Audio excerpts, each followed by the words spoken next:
अल्हम्दुलिल्लाह वस्सलातु वस्सलामु अला रसूलिल्लाह। Martial art मोए थाई का ट्रेनर बनने का हुक्म। सवाल किया गया है, मैं मोए थाई गेम खेलता हूं और मुझे आम तौर पर मार्शल आर्ट पसंद है। मैं चाहता हूं कि अपनी तालीम मुकम्मल करने के बाद मोए थाई गेम का ट्रेनर बन जाऊं, लेकिन जब मैं इस खेल की तरबियत दूंगा तो मुझसे ये भी मुतालबा किया जाएगा कि मैं ज़ेर तरबियत अफराद को इस खेल के मुकाबले में शामिल करूं, जबकि मैंने कुछ ऐसे फतावा पढ़े हैं जिनमें था कि लड़ाई के मुकाबलों में शिरकत करके लड़ना जायज़ नहीं है, क्योंकि इन मुकाबलों में चेहरे पर मारा जाता है, जो कि शरीयत में मना है।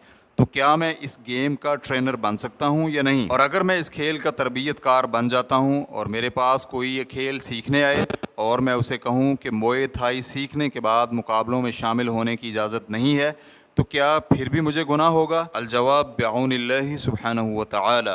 अव्वल, मार्शल आर्ट का हुक्म। अगर किसी मार्शल आर्ट में दर्ज झेल शरई मुखालफतें ना हों तो उन्हें सीखने और खेलने में कोई हर्ज नहीं है। नंबर एक, कोई भी हराम काम करना, मसलन चेहरे और सर पर मारना या मद्दे मुकाबिल हरीफ को ज़ख्मी करना वगैरह। इस हवाले से मक्का मुकर्रमा में मुस्लिम वर्ल्ड लीग की इस्लामिक फ़िक़ा अकेडमी के इस मौजू यानी बॉक्सिंग, फ्री स्टाइल, रेसलिंग और बुल फाइटिंग के फ़ैसले में कहा गया है, इस्लामी फ़िक़ा अकेडमी की कौंसिल मुत्तफ़िक़ा तौर पर यह मौक़िफ़ रखती है कि मज़कूरा बाला बॉक्सिंग जो आजकल हमारे मुल्क में भी खेल के मैदानों और मुकाबलों में खेली जा रही है, ये इस्लामी शरीयत के मुताबिक हराम है, क्योंकि ये खेल हर एक हरीफ को दूसरे पर शदीद जिस्मानी नुकसान पहुँचाने का बायस बनती है, जिससे मुस्तकिल तौर पर बिनाई ज़ाय हो सकती है, सर में चोट की वजह से शदीद या दायमी दिमागी नुकसान हो सकता है, हड्डियाँ संगीन नौइयत की टूट फूट का शिकार हो सकती हैं, या ये भी मुमकिन है कि मद्दे मुकाबिल मौत के घाट उतर जाए। फिर इसमें यह भी है कि मद्दे मुकाबिल हरीफ इसका ज़िम्मेदार भी नहीं होगा। मज़ीद ये कि हाज़रीन और तमाशाई जीतने वाले की हिमायत में उस पर खूब खुशी और मसर्रत का इजहार करेंगे, जो हराम फ़ेल है और इस्लाम में जुज़वी और कुल्ली हर एतबार से मुस्तरद है, क्योंकि फ़रमाने बारी ताला है, वला तुल्क़ू बिअयदीकुम इला तहलुका, और अपने आप को हलाकत में न डालो, सूरतुल बकरा आयत नंबर 195। और इसी तरह अल्लाह सुब्हानहु व तआला का फरमान है, वला तक़्तुलू अनफुसकुम इन्नल्लाह कान बिकुम रहीमा, और अपने आप को कत्ल न करो, बेशक अल्लाह तुम पर हमेशा से मेहरबान है, सूरतुन निसा आयत नंबर 29। और इसी तरह रसूल अकरम सल्लल्लाहु अलैहि वसल्लम का फरमान है, न खुद नुकसान पहुँचाओ और न दो तरफ़ा नुकसान पहुँचाओ। इस बिना पर अहले इल्म ने वाज़े किया है कि जो शख्स किसी दूसरे को कत्ल करने की इजाज़त देते हुए कहे तुम मुझे कत्ल कर दो, तो उसके लिए कत्ल करना जायज़ नहीं, और अगर उसने ऐसा किया तो कातिल उसका मुकम्मल ज़िम्मेदार और सज़ा का मुस्तहिक होगा।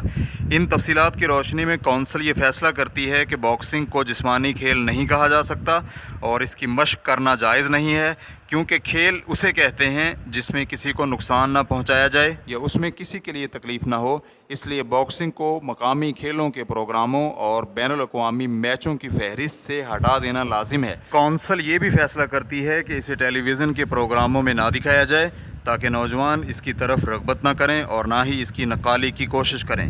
और फ्री स्टाइल रेसलिंग के बारे में ये है कि इसमें हर एक हरीफ दूसरे को नुकसान पहुंचाने, तकलीफ़ देने की पूरी इजाज़त देता है।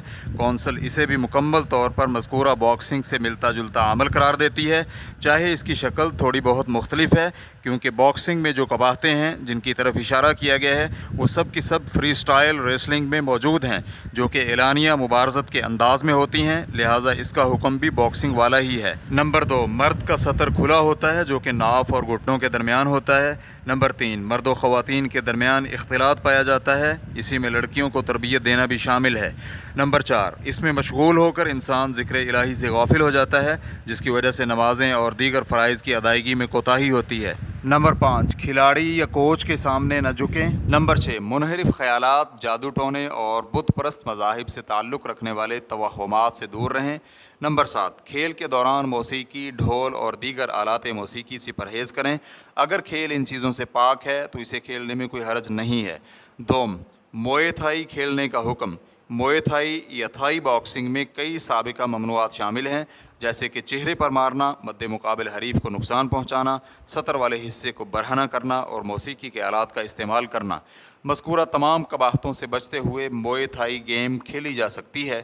سوم، مارشل آرٹ ٹرینر کے طور پر کام کرنے کا حکم۔ اگر کوئی مارشل آرٹ کا ماہر کھیلوں کے کوچ کے طور پر کام کرتا ہے تو اس میں کوئی حرج نہیں ہے، بشرطے کہ وہ کھلاڑیوں کو ان برائیوں سے بچا کر رکھے۔ چنانچہ اگر وہ ایسا کرنے کی استطاعت نہیں رکھتا تو اس کے لیے بطور کوچ کام کرنا جائز نہیں ہے، کیونکہ اس طرح وہ نافرمانی کے کاموں میں معاون بنے گا، اور اللہ سبحانہ و تعالیٰ نے اس بارے میں فرمایا ہے وَتَعَاوَنُوا عَلَى الْبِرِّ وَالتَّقْوَى وَلَا تَعَاوَنُوا عَلَى الْإِثْمِ وَالْعُدْوَانِ وَاتَّقُوا اللَّهَ إِنَّ اللَّهَ شَدِيدُ الْعِقَابِ۔ نیکی اور تقوی کے کاموں میں ایک دوسرے کا تعاون کرو، گناہ اور جارحیت کے کاموں میں باہمی تعاون مت کرو، اور تقوی الہی اپناؤ، یقیناً اللہ سبحانہ و تعالیٰ سخت سزا دینے والا ہے۔